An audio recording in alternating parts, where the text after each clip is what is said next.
थोड़ी देर और बैठ जाइए बस, उसके बाद आपको भी जाना है, मुझे मालूम है रात के 12 बजे टाइम मिलेगा तो यही हाल होगा।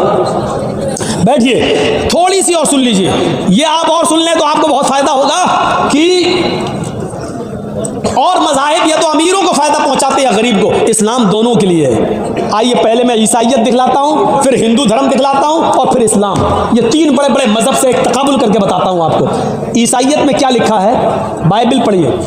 ईसा अलैहिस्सलाम का एक बहुत गहरा दोस्त था जिसका नाम था पितरस। गौर से सुनना, जिसको जाना हो ये वाकया सुन ले फिर चला जाए। उसका नाम क्या था, पितरस। ईसा पितरस को ऐसे ही मानते थे जैसे अल्लाह के रसूल हजरत अबू बकर को मानते थे। ईसा की नज़र में पितरस की वही हैसियत थी। पितरस बहुत बड़ा अमीर आदमी था। पितरस, ईसा अलैहिस्सलाम जीसस पितरस के पास गए और उससे कहने लगे, आए पितरस, तुम्हारे पास इतनी दौलत है, इतना पैसा, इतना माल, क्या तुम अल्लाह के पास ऊपर लेके जाओगे? क्या तुम ये ऊपर ले जाओगे ये दौलत? तो पितरस ने कहा, मैं क्या करूं? जीसस ने कहा कि सारा माल अल्लाह की राह में खर्च कर दे, सारा माल अल्लाह की राह में खर्च कर दे। पितरस कहने लगा, सारा माल? अरे 10% ख़त्म, 10वां हिस्सा दे दूं? नहीं। 20वां दे दूं? नहीं। अरे अच्छा चलो चौथाई दे दूं? नहीं। सारा माल खर्च करो। लास्ट में पितरस आया, कहने लगा, अच्छा ऐसा करो, मैं आधा माल अल्लाह की राह में खर्च कर देता हूँ और आधा अपने पास, भाई मेरे भी तो बीवी बच्चे हैं, मेरे भी, उनके लिए भी तो हमें छोड़ना है। तो ईसा अलैहिस्सलाम ने, जीसस ने क्या कहा, बाइबल में लिखा है, क्या कहा? अरे नहीं, आधे में भी तुम्हें जन्नत नहीं मिलेगी। सुई के सुराख से ऊंट चला जाए ये तो हो सकता है। लो बाइबल में क्या लिखा है, जीसस क्या कह रहे हैं, ईसा, हाय पितरस, अल्लाह की जन्नत में कोई अमीर चला जाए ये मुमकिन नहीं है। ऊंट, सुई के सुराख से ऊंट का चला जाना तो मुमकिन है, सुई के सुराख से ऊंट का दाखिल होना ये तो हो सकता है, लेकिन अल्लाह की जन्नत में कोई पैसे वाला चला जाए ये मुमकिन नहीं है। जब तक तू गरीबों में सारा का सारा माल नहीं दे देगा तब तक तू जन्नत में नहीं जाएगा। पितरस ने कहा, तो मुझे जन्नत में जाना ही नहीं है। लो भाग गया और ईसा को छोड़ दिया। ये बाइबल कह रही है, और सही बात है भैया, पूरा कौन दे देगा? मेरे पास एक ही घर है और कह दो कि जब तक तुम अपना पूरा का पूरा घर नहीं दे दोगे गरीब को तब तक तुम जन्नत में नहीं जाओगे। हम दे देंगे? कभी नहीं देंगे। इसलिए इस्लाम ने क्या कहा, अगर तुम इस्तिताअत रखते हो तो तुम्हारे ऊपर जिम्मेदारी क्या है, 2.5%, 100 में 2.5 रुपया गरीब को दो, 1000 में 25 रुपया दो, 1 लाख में 2.500। हर आदमी दे सकता है, लेकिन कह दो 1000 एक पूरा दे दो, तो कौन दे देगा? तो पितरस ने क्या दिया, हटो नहीं देंगे। तो पता चला ईसाई बनोगे तो गरीब होना ज़रूरी है, अगर अमीर रहोगे तो जन्नत में जा ही नहीं सकते। ईसाई धर्म हमें बताता है कि जन्नत में जाना है तो गरीब बनकर जा सकते हो, अमीर रहकर जन्नत नहीं मिलेगी। आओ जरा हिंदू धर्म देख लें, मनुस्मृति उठा लो और पढ़ लो। हाय भक्तों, ईश्वर को प्रसन्न करने के लिए हवन करो। सुनो गौर से, हवन करो, और हवन में संध्या करो सुबह और शाम, और उस संध्या में हवन के अंदर ये चीज़ें तुम्हारे लिए ज़रूरी हैं। 16 चम्मच देसी गाय का घी हवन में, यानी आग जलाओ, आग, और उस आग में 16 चमचे देसी घी डालो सुबह और 16 चम्मच शाम को। और फिर 100 ग्राम काजू, 100 ग्राम बादाम, 100 ग्राम पिस्ता, 100 ग्राम अखरोट और 1 तोला केसर। केसर समझते हैं ना, केसर, अरे वो बहुत महंगी होती है, लाल रंग की होती है केसर, आप क्या बोलते हैं मैं नहीं मालूम, जाफरान। 1 तोला, अभी बैद्यनाथ वगैरह की लेके देखो तो आपकी हवा उखड़ जाएगी। 1 तोला, इतनी महंगी, और उसमें है 1 तोला सुबह और 1 तोला शाम को। ये 6-7 चीज़ें ही हमें बस याद हो पाई हैं, टोटल मिला के 26 चीज़ें हैं। कुल मिला के मैं बता दूं आपको 26 चीज़ें हैं, जिसमें मुझे 16 चम्मच देसी घी, काजू, अखरोट, बादाम, पिस्ता और केसर, इतनी चीज़ें हमें याद हैं। बस 6 चीज़ें, 20 चीज़ें हमें भी याद नहीं है क्या क्या है। अब आप जोड़ो, सुबह भी और इतना शाम में, ये आग जलाओ, आहुति दो, और इतनी चीज़ें आग के हवाले करो, स्वाहा। ये सब जलाओ। अब 16 चम्मच देसी गाय का घी, और देसी घी तो बाबा रामदेव ही दे पाएंगे भैया, ओरिजिनल कहाँ मिलेगा? वही कहते हैं हमारी हर चीज़ ओरिजिनल है, पता चला उनका शहद भी नकली निकला। वो तो जब लेबोरेटरी पे जा रहा है तो उनकी हर चीज़ में मिलावट निकल रही है। मैं किसकी बात कर रहा हूँ मालूम है ना आपको? नाम लेना सही नहीं है, इशारा कर दूँ, 2.25 आँख वाला,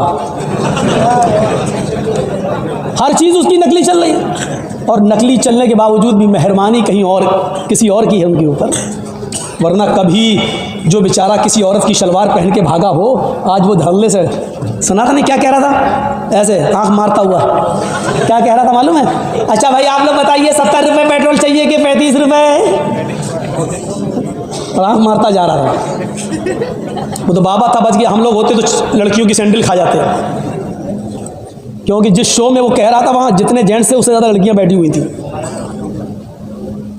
तो इतनी चीज़ें सुबह और इतनी चीज़ें शाम को। अब 16 चम्मच देसी घी, एक चम्मच में 10 ग्राम भी घी मान लो तो 16 चम्मच में कितना हो गया? 160 ग्राम। चलो 150 ग्राम मान लो, 10 ग्राम हम छूट दे रहे हैं, कितने का हो गया? 150 ग्राम सुबह और 150 ग्राम शाम को। अगर 300 रुपये किलो भी मान लो तो कितने का हो गया? 40-50 रुपये का तो हो ही गया होगा। 40 का सुबह, 40-50 का शाम को, यानी 50 रुपये सुबह, 50 रुपये शाम, 100 रुपये तो ये हो गए। 100 ग्राम बादाम 80 रुपये के, 100 ग्राम अखरोट, 100 ग्राम पिस्ता, 100 ग्राम काजू और 1 तोला जाफरान, वो तो कई हज़ार की है। और इसके अलावा 26 चीज़ें सुबह और इतनी चीज़ें शाम में। और क्या लिखा हुआ है? ये हर हिंदू को करना ही पड़ेगा, चाहे वो अमीर हो या गरीब। ये लिखा मनुस्मृति में, हवाले का जिम्मेदार मैं। गलत हो तो कोई भी हिंदू भाई हमें टच कर सकता है, मिल सकता है। भारत में हूं, कहीं बाहर भागा हुआ नहीं हूं। हजार यानी सब मिला के बहुत कम कर दूं तो 1000 रुपये का सुबह और 1000 रुपये का शाम को खर्चा, 2000 रुपये कहाँ से लाएगा गरीब आदमी? और लिखा है कि ये गरीब को भी करना पड़ेगा, अन्यथा सब अधर्मी होकर मरेंगे। अगर ऐसा नहीं किया तो वो हिंदू नहीं बल्कि अधर्मी होकर मरेगा और स्वर्ग में नहीं जाएगा। हिंदू धर्म में स्वर्ग में जाने के लिए 2000 रुपये रोजाना आग के हवाले करना पड़ेंगे। ईसाइयों में आपको सारी दौलत लुटाना पड़ेगी, वहाँ गरीब होना ज़रूरी है। और हिंदू बनना है तो आपके लिए 2000 रुपये सुबह और 2000 शाम में, या 1000 सुबह 1000 शाम को, 2000 रुपये रोज़ाना आग के हवाले करना ज़रूरी है, तो जन्नत मिलेगी। ईसाई धर्म गरीबों का और हिंदू धर्म अमीरों का। अब अंबानी और अडानी तो जन्नत में चले जाएंगे, इनके पास 2000 क्या, ये तो 2 लाख सुबह और 2 लाख शाम को भी कर लेंगे। और अभी तो कुछ दिनों के बाद अगर ये कानून ना बदला गया तो किसानों का खून चूस चूस कर ये और मोटे होंगे, माल अपने गोदामों में भरेंगे। अब आइए मैंने 2 धर्मों को रख के अब इस्लाम को बताऊं, और सोचिए मेरे प्यारे साथियों, हाय हाय, इस्लाम ने 5 चीजें इस्लाम की बुनियाद बताई हैं। नमाज, रोजा, हज और ज़कात और कलमा शहादत, कलमा तैयबा।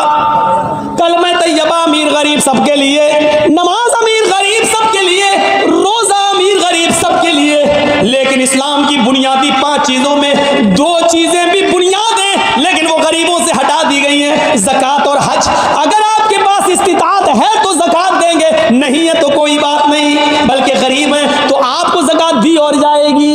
हज भी आप पर फर्ज नहीं है, अगर इस्तिताअत तो वहां जाने का तो हज करो, नहीं है तो कोई बात नहीं है, आप पर हज फर्जी नहीं है। ये नहीं कहा गया कि गरीब जन्नत में नहीं जाएगा, बल्कि ये और कह दिया गया कि गरीब अमीर आदमी से 500 साल पहले जन्नत में जाएगा, इसलिए कि हिसाब व किताब अमीरों से बहुत लंबा लिया जाएगा और गरीबों से माल का हिसाब ही नहीं। उनके पास तो कुछ था ही नहीं, वो हिसाब कैसे देंगे? नहीं दे पाएंगे। 500 साल पहले वो पहले जन्नत में दाखिल कर दिए जाएंगे। अमीर भी जन्नत में जाएगा, लेकिन उनसे माल का एक पैसे का हिसाब होगा, कमाया कहां से, खर्च कहां किया, एक पैसे का हिसाब होगा। बताओ क्या जवाब दोगे? हाँ, अल्लाह अपने बच्चे को, अपने बेटे को 26,000 का मोबाइल दिलाया था, एंड्रॉइड। जवाब देना, अल्लाह कैरम बोर्ड खेलता है। जवाब तैयार रखना। अमीरी और गरीब, इस्लाम अमीरों का भी है और गरीबों का भी है। आइए सहूलत देखो इस्लाम की, आप ताज्जुब करोगे। सहूलत देखो इस्लाम की, आप ताज्जुब करोगे। मेरे प्यारे भाई।